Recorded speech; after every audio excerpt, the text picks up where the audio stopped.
মানুষকে ইফতারের জন্য দাওয়াত দেওয়া যায় কি না? আমি কিছু মানুষকে দাওয়াত দিয়ে ইফতার করাতে চাচ্ছি, এইটা করতে পারি কিনা?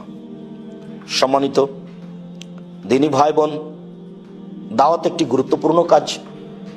যদি মানুষ মৃত ব্যক্তিকে হিসাব না করে সামাজিকভাবে মানুষকে দাওয়াত দেয়, তাহলে তা অবশ্যই কবুল করতে হবে।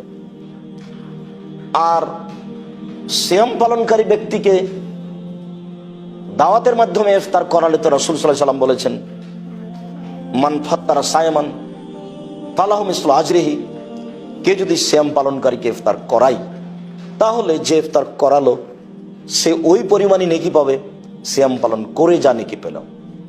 হাদিস সহিহ।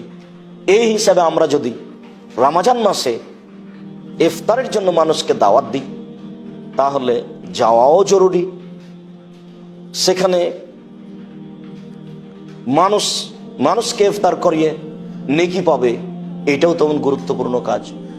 অতএব আমরা সহজভাবেই ইফতারি হিসাবে মানুষকে দাওয়াত দিতে পারি, আর আমরা মানুষের বাড়িতে গিয়ে দাওয়াত খেতে পারি, মানুষ ভ্রাতৃত্ব ভাব ভালোবাসা বজায় রাখার জন্য, আল্লাহকে সন্তুষ্ট করার আশায়।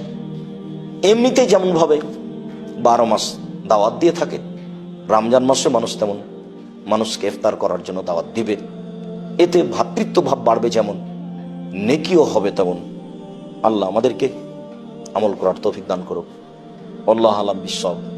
সাল্লাল্লাহু আলা নবী ওয়া সাল্লাম। আসসালামু আলাইকুম।